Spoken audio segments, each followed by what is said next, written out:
ఈరోజు ఇదివరకు అక్రమ మద్యం తరలింపు కేసుల్లో కానీ లేకపోతే మిగతా కేసుల్లో మనం మద్యాన్ని డిటెక్ట్ చేసిన కేసుల్లో మనకి డిప్యూటీ కమిషనర్ అనంతపూర్ గారి నుంచి ఆదేశాలు రావడం జరిగింది. దానికి సంబంధించి ఈరోజు డిస్ట్రక్షన్ ఇక్కడ చేయడం జరుగుతుంది.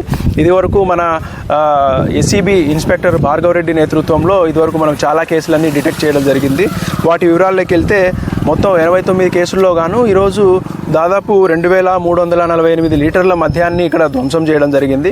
వీటిలో ఇంకా ఇన్డెప్త్ డీటెయిల్స్ లేక మనం వెళ్తే మొత్తం 77 ఎన్డీపీఎల్ కేసులు, అంటే అక్రమంగా ఇతర రాష్ట్రాల నుంచి మన రాష్ట్రంలోకి ఈ ఎమ్మిగనూరు పరిధిలో వచ్చిన మద్యం చూసుకుంటే 77 కేసుల్లో 2293 లీటర్లు. అదేవిధంగా సొంత రాష్ట్రం సంబంధించి అక్రమంగా తరలింపు కేసుల్లో 12 కేసుల్లో 54 లీటర్లని ఈరోజు ధ్వంసం చేయడం జరిగింది. దానికి సంబంధించిన పంచనామాని మిగతా ఏర్పాట్స్ అన్నింటినీ మనం ఈరోజు మీడియా ముఖంగానే నిర్వహించడం జరిగింది. Thank you.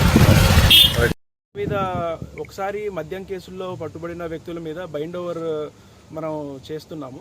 బైండ్ ఓవర్ చేసిన తర్వాత దాన్ని బ్రీచ్ చేయడం జరుగుతుంది. బ్రీచ్ అంటే మళ్ళీ బైండ్ ఓవర్ చేసినప్పటికీ అదే వ్యక్తి అలవాటు ప్రకారంగా మళ్ళీ అదే నేరాన్ని చేసినట్లయితే వాళ్ళ దగ్గర చట్టపరమైన ఈ శిక్షలతో పాటు వాళ్ళ దగ్గర బైండ్ ఓవర్ని మనం సమ్ అమౌంట్కి బైండ్ ఓవర్ చేసి ఉంటాం.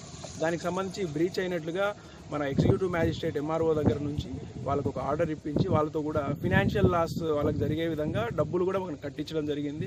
దానికి సంబంధించి ఒక ఇటీవల కాలంలోనే 40,000, 40,000, 20,000 అట్లా చాలా కేసుల్లో కూడా మనం ఫినాన్షియల్ లాస్ జరిగే విధంగా కూడా చేయడం జరిగింది. అయితే ఇంకా ఒక 2-3 కేసులు దానికి సంబంధించి కూడా మేము ఎక్స్టర్న్మెంట్స్ అంటే జిల్లా బహిష్కరణ సంబంధించి ఆ ప్రపోజల్స్ కూడా రెడీ చేస్తున్నాము. అవి కూడా తొందరలో కూడా అవుతాయి. అంతేకాకుండా వాళ్ళ మీద ప్రివెంటివ్ డిటెక్షన్ పీడీ యాక్ట్ కింద కూడా చర్యలు కూడా తీసుకుంటాం ఫ్యూచర్లో. కుమార్